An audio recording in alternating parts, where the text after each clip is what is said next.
Pues la conseguí en el año 2022, en mi quinta convocatoria presentándome a las oposiciones de maestras de infantil, que mucha gente dice, la inteligencia artificial va a hacer desaparecer muchas cosas. Digo, bueno, no todas. Un abrazo no te lo va a poder dar un ordenador. Las oposiciones son una carrera de fondo. Incluso en nuestro caso, que somos un concurso oposición, yo te diría que ni el primero ni el segundo año. Es decir, que hay gente que consigue la plaza la primera en nuestra posición, pero es complicado. Hay que recordar que la nota no nos define, ni nos define como persona, ni nos define como profesional. La distracción del móvil es horrible. Yo, estando ahora de baja, me he dado cuenta que estoy adicta al móvil en algunos momentos. Digo, pero ¿cómo puede ser esto? Descubrí un mundo que era la educación menstrual y de ahí empecé a formarme. Y entonces tengo el curso de coach menstrual, el de educadora, y también he hecho cursos más pequeños de alimentación y ciclo menstrual y productividad y ciclo menstrual. Entonces yo esta oposición que saqué la plaza, yo ya tenía estos conocimientos. En fase menstrual o incluso los días previos en la premenstrual, pues vas a necesitar descansar más, porque te va a doler más. O te vas a notar ciertas molestias, aunque la regla no tendría que doler, nos han enseñado muy mal, no hemos tenido educación menstrual. Pues siempre digo que fue un antes y un después la Silvia de la prepandemia y la Silvia pospandemia. Yo antes hacía locuras.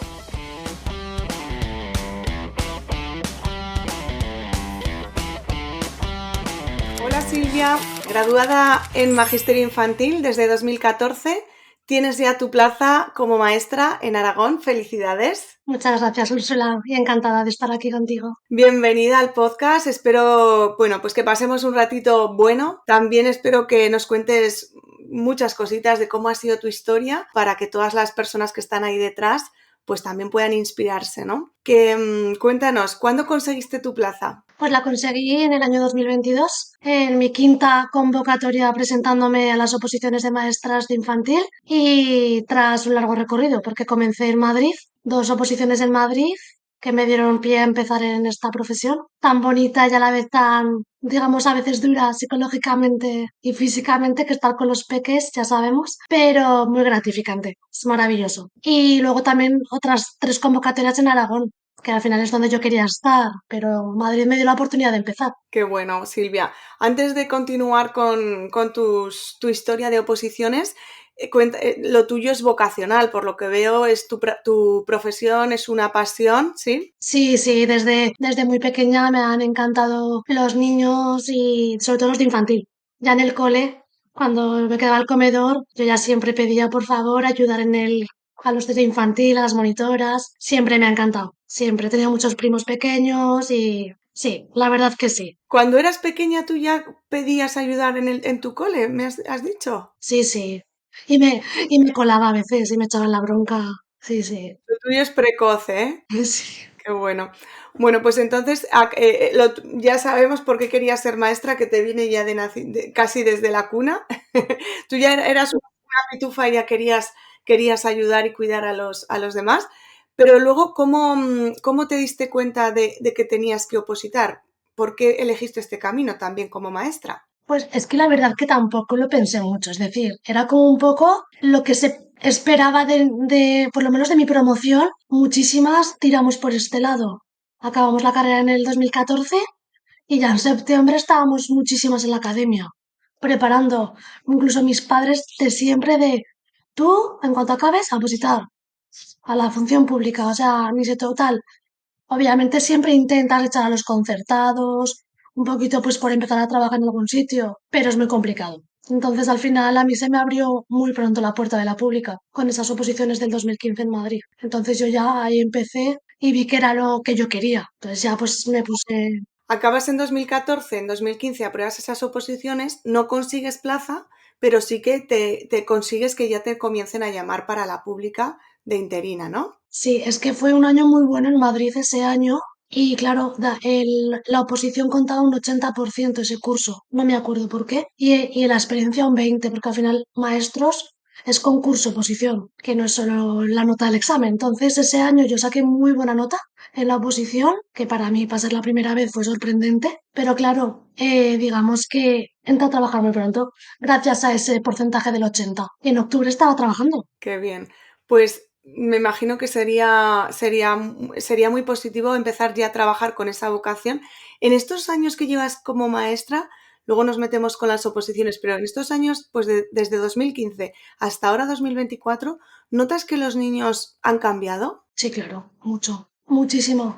Han cambiado ellos, he cambiado yo, porque no soy la misma de hace 10 años, ni soy la misma pre-pandemia y post-pandemia, que yo ahí siempre digo que yo tengo un antes y un después en mi persona. Y los niños, sí, es verdad que, no sé cómo decirlo, pero sí que se nota que llegan con más, o con menos límites, con más distracciones.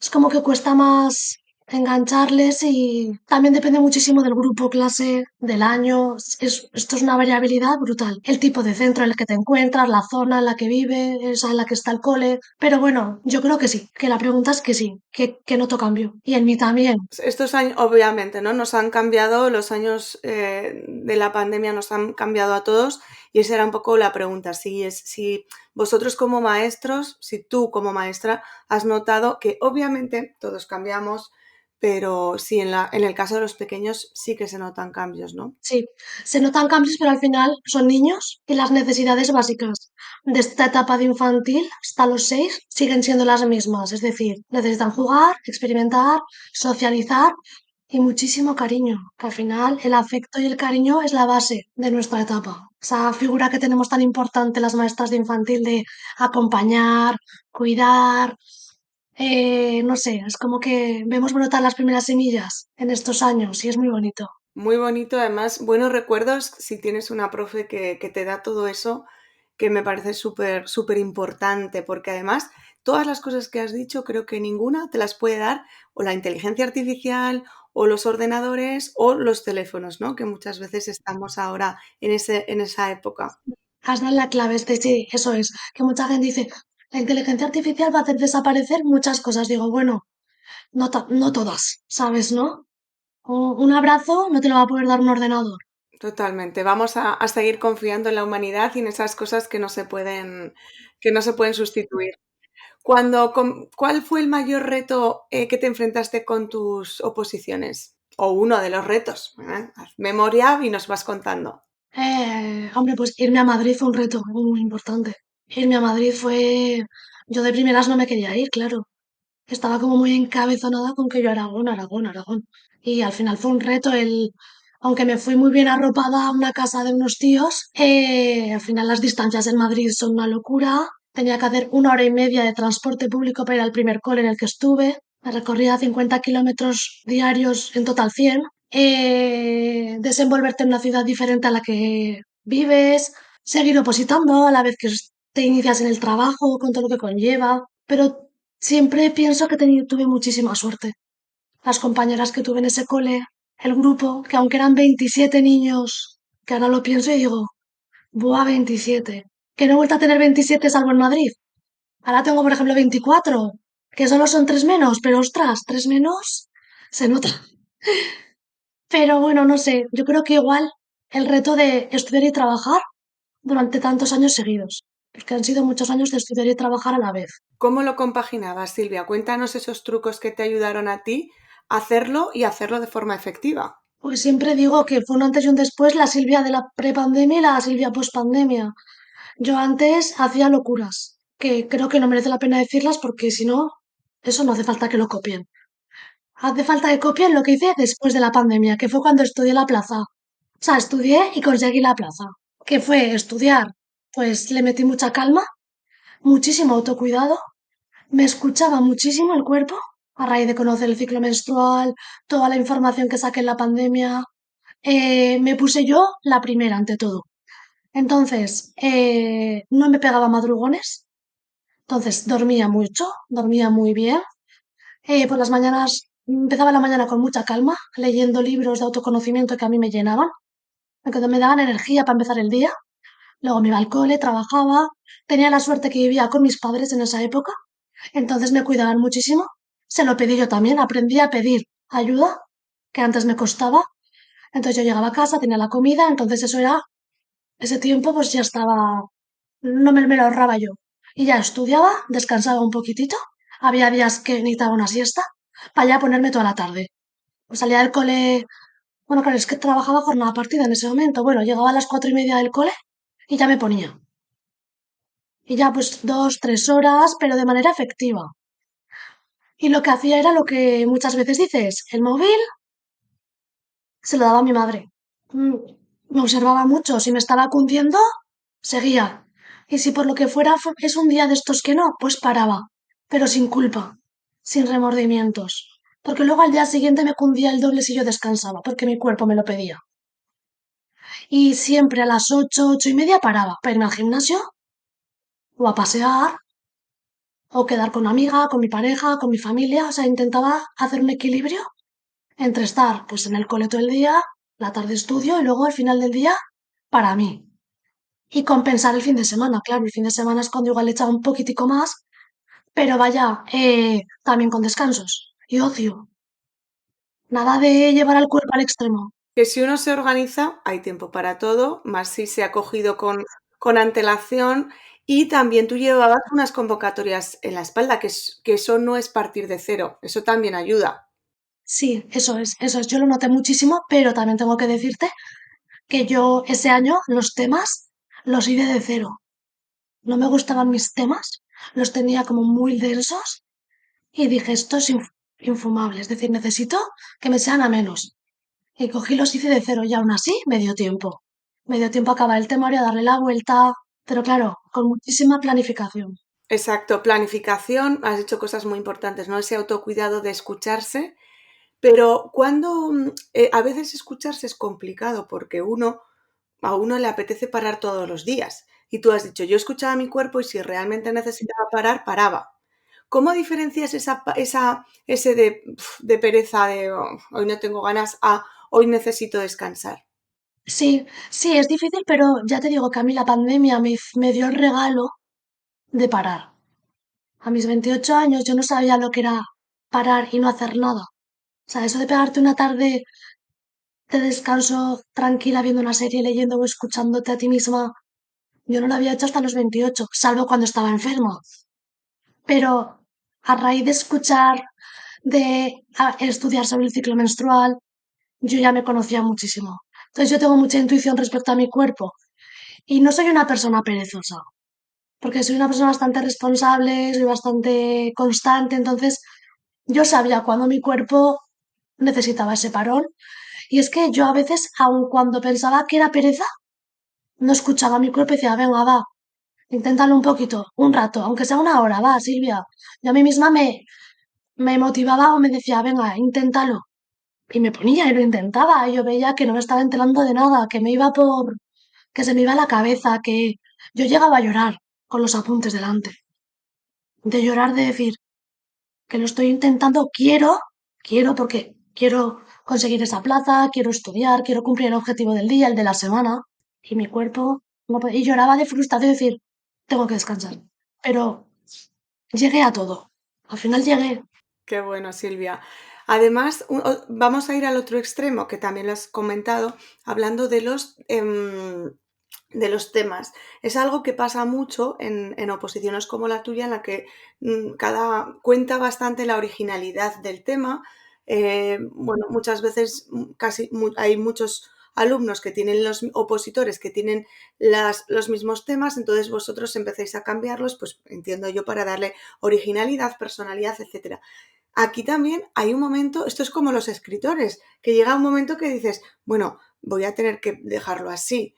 Tú decidiste cambiarlo en la última convocatoria, hacerte los temas más tuyos, más amenos, bueno, pues que estuvieran más alineados. Pero lo mismo, ¿cómo saber si tengo que cambiarlos o, oye, ya vale de darle vueltas, voy a estudiármelos porque si no, no voy a acabar nunca? No le di muchas vueltas, la verdad. Yo iba tema por tema cambiándolo. Y bueno, intentaba meter un poquito de todo, desde teoría, práctica, legislación y mis toques personales de lo que hablamos de originalidad, de el toque bonito para, digamos, llegar al corazoncito de esas personas que están en el tribunal, que al final son maestros como tú y como todos los opositores. Te iba a decir como tú y como yo. Y, y bueno, pues no lo sé, igual también como te digo, a justa de tiempo, que al final fueron 9 meses los que estuve a tope, pues era como de que tampoco me podía liar a ponerme perfeccionista, es decir, me dedicaba al tema, metía un poco de todo y a por ello.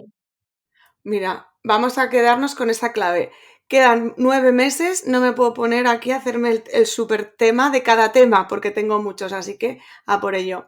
Muy bueno, Cuando Silvia. además es una oposición súper subjetiva, lo que hablamos. No hay un temario oficial, no hay unos supuestos oficiales. Esto es aquí cómo te han preparado, cómo lo has hecho y cómo gustas o no gustas en ese momento. Entonces, al final, pues es que tienes que verte cómoda. Todos sabemos más o menos lo que tiene que tener un tema y un supuesto práctico e intentar tocar todos los palos, no dejarte nada y al final gustarles y entrarles al ojo al tribunal y que al final vean, jolín, pues esta chica o este chico, pues vale. Demostrar, ¿no? Y luego también te digo, lo que igual a un tribunal le gusta, que te ponen un 9 como fue mi caso en la última posición, yo no he subido o sea, yo mis otras 4 convocatorias no subía del 5. Y no hay rabia que me daba más que ver un 5 en la nota del examen. Después de todo el estudio, de toda la preparación, dije, un 5 no me merezco. Entonces yo cuando llegué al 22 y vi que fui mejor nota de mi tribunal ese año, dije, por fin, justicia. No suerte, justicia. También hay que recordar que la nota no nos define, ni nos define Total. como persona, ni nos define como profesional, que es que ya tú ya eras maestra antes de aprobar esa oposición. Ya llevaba 7 años trabajando. Claro, y muchas veces es esa presión de, no, hay que quitarse desapegarse del resultado, que yo sé que es difícil, pero recordar que la nota no nos define. Eso tiene que ser súper importante, porque es que puedes ser buenísima profesional con los niños, incluso saberte bien el temario, pero como dices, no es subjetivo. Los nervios también pueden jugarte una mala pasada. Así que bueno, Silvia, para las personas que están aquí ahora, que tienen su oposición y tienen que estudiar, ¿qué técnicas de estudio fueron las que más te ayudaron a ti? Pues yo soy muy de estudiar escribiendo, pero intenté hacerlo con cabeza, porque en la anterior oposición me había hecho una tendiniopatía. Entonces, eso me pasó factura, porque fui un poco... Escribí muchísimo, entonces yo me hacía de todo para cada vez que estudiaba, un esquema. Un esquema, un resumen básico de los temas. Y lo que me ayudó muchísimo ese año, que fue gracias a ti, fue la libreta de la memoria. Me la hice y fue muy, muy importante tenerla en todo momento de cara a las cosas que eran muy de memoria, que eran como que había que saberse de pe a pa. Pero luego de cara a los temas, los supuestos, pues yo lo que hice fue hacerme unos esquemas muy buenos, escuetos y concretos, de unos 2, 3 folios, que me los llevaba en un blog y eso era como, esto es lo que tienes que memorizar. Y luego ya, conforme los vas a ir repasando, pues se te van quedando las cosas. Entonces yo, también el sistema de vueltas, pues resumen, esquema, subrayado, repaso, lectura, hoy solo toca esquemas, también me hacía mapas mentales o mapas conceptuales, no sé si es lo mismo, la misma palabra. Así en DIN A3, con los resúmenes de las leyes más importantes. También escuché en ese momento muchos podcasts que me ayudaban un poco a esos momentos para evadirme y reconectar. Y también lo que hice fue ese año, fue grabarme. Me grabé los temas, el esquema del supuesto, la libreta de la memoria, me lo grabé todo. Pero como me encanta caminar, en algún momento que yo ya no podía más de estar sentada, me ponía los cascos y a pasear con ello. Lo que tocara, tema que tocara, esquema que tocara, y al final, pues quieras que no, eso va entrando. ¿Y algún truco para mantener la concentración? El móvil fuera, de verdad. O sea, estudiar sin móvil es bueno, estudiar y hacer cualquier cosa. Porque yo ahora que estoy haciendo, bueno, ahora estoy de baja y los ratos que tengo ganas de ponerme al ordenador, si algún día estoy con el móvil, no me cunde ni la mitad que el día que digo, oye, déjame ir en el salón y me pongo a lo que sea del ordenador, aunque sea media horita, una hora. Y es que la distracción del móvil es horrible. O sea, yo estando ahora de baja me he dado cuenta que estoy adicta al móvil en algunos momentos. Digo, pero ¿cómo puede ser esto? Y básicamente eso, o sea, móvil. Y luego, pues yo que soy un poco, me encanta el tema de los olores, pues tengo un difusor y me pongo determinados aceites esenciales que me eleven la concentración o me relajen según el día. Pero vaya, más o menos eso. Sin móvil ya, objetivo. ¿Y qué les recomendarías a las personas bueno, a la gente que está como tú, que va a tener su oposición en junio y tu misma oposición? Bueno, o a todas, pero bueno, ¿qué les recomendarías? Pues que se hagan primero un planning a largo plazo de aquí a junio de lo que ya han hecho. O sea, registrar lo que ya has hecho también está súper bien. porque te hace ver en plan de, jo, vaya trabajazo llevo ya hecho. ¿Cuánto me queda o me gustaría llegar a junio con esto hecho? Pues planificar a largo y a corto plazo. Yo hacía a largo plazo diciendo, mira, yo esta semana de junio o el mes de junio lo quiero dedicar solo a los repasos, los que tengo que hacer hasta mayo. Y luego mes a mes, dosificar ese objetivo grande en dosis pequeñitas. Y luego semana tras semana. A mí lo de planificar cada día ya no porque lo que te digo, si es una maestra o maestro como yo en este momento, tienes que trabajar también. Entonces, al final, el tiempo no es el mismo que dedicarte solo a opositar. Entonces, es más factible y real unos objetivos semanales que día a día. Porque lo que no puedes hacer un día lo puedes compensar igual otro o incluso el fin de semana, que tenemos todo el fin de semana libre. No obsesionarse con que cada día sea perfecto, sino que a lo largo de la semana me parece muy buena idea. Vamos, si quieres, a comentar un poquito, Silvia, esa parte de coach menstrual que has compartido. Hiciste una formación de salud y ciclo menstrual. Cuéntanos, me parece muy interesante cómo puede eso afectarnos también al estudio. Pues sí, la verdad que sí, porque además lo que digo siempre, Silvia antes de la pandemia y Silvia después de la pandemia. La pandemia que me permitió parar, aunque trabajé y estaba con un máster, pues descansé lo que no había descansado en 28 años. Y pues descubrí un mundo que era la educación menstrual y de ahí empecé a formarme. Y entonces tengo el curso de coach menstrual, el de educadora y también he hecho cursos más pequeños de alimentación y ciclo menstrual y productividad y ciclo menstrual. Entonces yo esta posición que saqué la plaza, yo ya tenía estos conocimientos. E incluso tenía mi diario menstrual, que tú lo conoces, que te lo regalé justo ese año, además, el del 22, te lo llevé y nos conocimos en persona gracias al diario. Y es verdad que con el diario pues yo registraba cómo estaba cada día y lo unía un poco con mi agenda. Entonces yo sabía perfectamente la semana que yo ovulaba, que era que aunque a veces la ovulación se puede adelantar o retrasar, pues más o menos tú ya apuntándotelo siempre y registrándolo todo durante meses, vas viendo los patrones que se repiten en tu cuerpo, cómo estás en cada fase. Entonces, claro, yo ya podía prever cómo iba a estar en fase menstrual, en fase premenstrual o en fase ovulatoria. ¿Cuándo somos más productivas, Silvia? En la fase ovulatoria, por supuestísimo, es decir, a mitad del ciclo, en torno al 14, 15, 16 día del ciclo. Pero esto depende muchísimo de la persona. También va a depender mucho también del ciclo anterior. Si tú en el ciclo anterior has descansado o has estado bien, vas a tener un ciclo siguiente bastante sano, que igual vas a estar bastante receptiva en cualquier fase. Pero como hayas tenido un periodo de estrés o un disgusto o tengas alguna preocupación, te va a afectar. Entonces, igual, en fase menstrual o incluso los días previos en la premenstrual, pues vas a necesitar descansar más, porque te va a doler más. O te vas a notar ciertas molestias, aunque la regla no tendría que doler, nos han enseñado muy mal, no hemos tenido educación menstrual. Pero bueno, tú te observas y tienes ciertas molestias, dices, uff, mamá, voy a bajar un poquito el ritmo. Entonces es un poco a raíz de registrarlo y irte observando cuando vas viéndote. También a veces en premenstrual puedes tener algún momento como de creatividad, de originalidad, pero eso ya depende mucho de la persona. Oye, y si nos cae el examen justo en una fase en la que más necesitamos más tranquilidad y tal, como La adrenalina del examen y los nervios, tranquila que no te va a pasar nada, vas a estar a tope. compensan, ¿no? Sí, Compensan. sí, sí, sí. El cuerpo es súper sabio y seguramente igual se te retrase o se te adelante. O sea, yo creo que no he hecho ningún examen con la regla, ahora que lo pienso, de las OPAs, pero es que el cuerpo es súper, súper sabio. Y ese día te da la energía que necesitas. O sea, yo me acuerdo con la oposición de la tendinitis que yo pensaba, ya verás, ese día, aunque hice el examen con muñequera, lo di todo. Luego el problema vino después. Pero ese día tu cuerpo te hace hacer el examen, te deja. O sea, yo lo tengo comprobado. O sea, hay gente que ha tenido fiebre el día anterior y da el examen perfecto. No lo sé, son misterios del cuerpo humano. Yo creo que es la adrenalina. Sí, sí, sí, bueno, que al final también la homeostasis del cuerpo pues nos ayuda a seguir adelante en todas las circunstancias. Pero es posible que a lo mejor unos días nos salga mejor los exámenes que otros, no por los conocimientos, sino porque a lo mejor nuestro cuerpo está como más a favor, ¿no? También.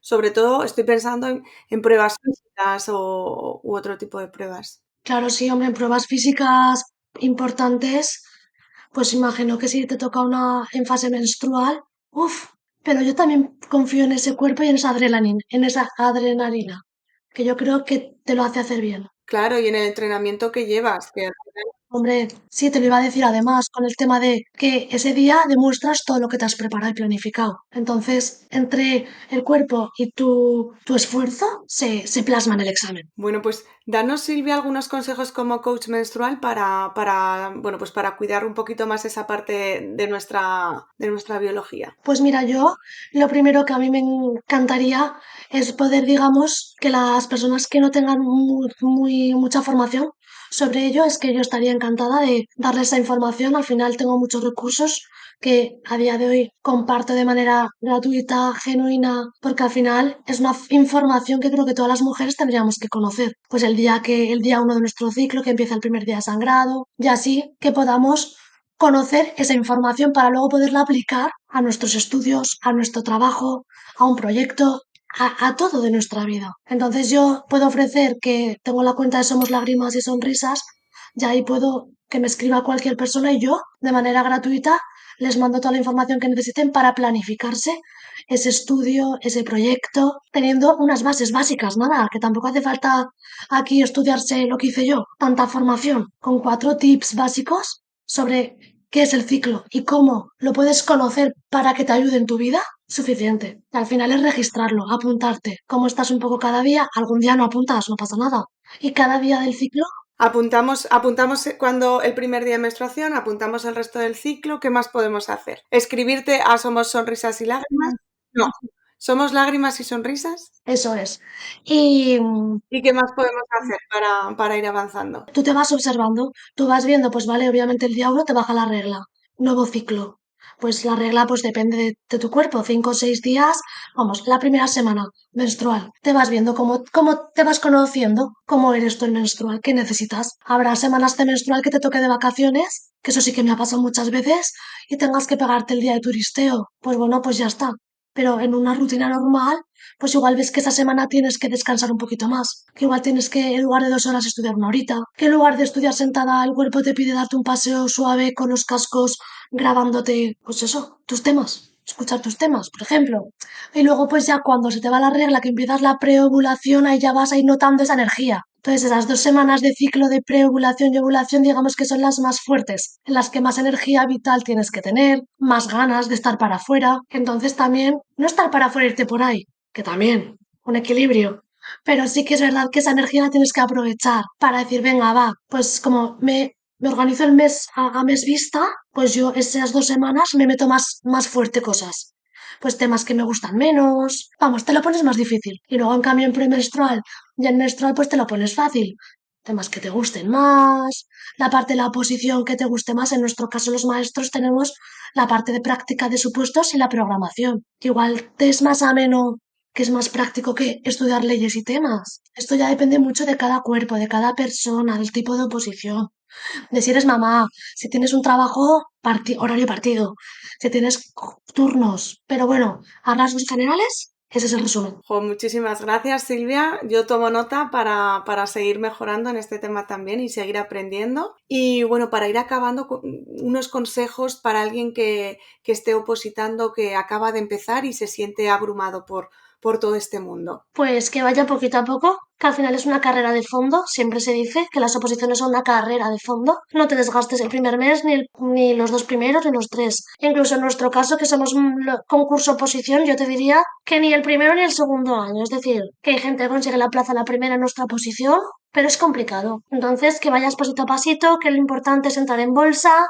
que te vayan llamando, que vayas mejorando, que cuando trabajas también vas cogiendo ideas para la oposición y se te hace más ameno estudiar porque tienes más ideas porque lo ves en el aula, en el día a día, y que, bueno, y que tengas un equilibrio, ¿eh? O sea, es decir, que no todo es la oposición en esta vida, que a mí esto me hubiera gustado saberlo antes, que yo me encerré mucho en la oposición muchas veces y hay que descansar, hay que hacer deporte, hay que cuidarte a nivel, en todos niveles, pues las relaciones, tanto pues, familiares, de pareja, amistades, y con una misma o con uno mismo, es decir, tiempo para ti, de calidad. Entonces, eso es como lo más... Y planifícate, obviamente, muchísimo y sé constante, requiere una constancia y una responsabilidad estudiar una oposición. No, no llega a la plaza de la nada. Hay que echarle horas, pero con calma. Es decir, las cosas vienen cuando tienen que venir. Con ese bonito mensaje, ¿no? De hay que echarle horas, cuídate mucho también, planifica. Esto es, mira a largo plazo, no te quemes el primer día, me ha parecido muy interesante. Escúchate, ¿no? Y si eres mujer, esa parte del ciclo menstrual que muchas veces también, pues ni es que ni siquiera no nos paramos a pensar. Y me parece muy interesante y es la primera vez que hablamos del tema en el podcast, Silvia. Así que también muchísimas gracias por traerlo, por traer ese tema y gracias por haber compartido este ratito. Si quieres despedirte de los que nos están escuchando. Bueno, primero de todo que te lo quería agradecer la oportunidad de aparecer aquí, porque te sigo desde hace muchísimos años y en la última posición tu libro y el recurso de la libreta a la memoria, pues fue fundamental. Y además me hace mucha ilusión que, como somos de la misma ciudad, pues al final compartir y tener ahí una tribu de opositoras tan cerca me hace mucha ilusión y felicitaros por la escuela que habéis montado. Me parece muy guay el hacer tribu y comunidad. Es algo que yo me hubiera gustado tener y que ojalá yo poco a poco pues vaya también construyendo mi propia tribu y ayudando pues con esos consejitos de ciclo y de mi experiencia como opositora, como maestra y ayudando a las personas. Al final es que me encanta ayudar y creo que compartir pues es que es vivir. Entonces, que se lo tome la gente con calma, que las oposiciones con calma es mejor que vivir estresados y con agobios, porque al final la plaza llega. Si tiene que llegar, llega y cuándo tiene que llegar, que eso me ha costado mucho a mí entenderlo y al final pienso que llegó cuando tenía que llegar y no antes. Qué bonito. Pues con esa frase nos despedimos, Silvia. La plaza, cuando tiene que llegar, llega. Felicidades por haberlo conseguido, por ese camino. Espero que tengas muchos éxitos y que construyas esa comunidad, esos sueños y sigas ayudando a tus niños y a las personas que te acompañen. Y bueno, si os ha gustado el episodio, dejar aquí el me gusta, suscribiros al canal, dadle a la campanita para no perderos ningún episodio y nos vemos la próxima semana. Recordad también que podéis descargaros la guía de organización en www.yoopositora.es y vamos a seguir yendo a por tu plaza.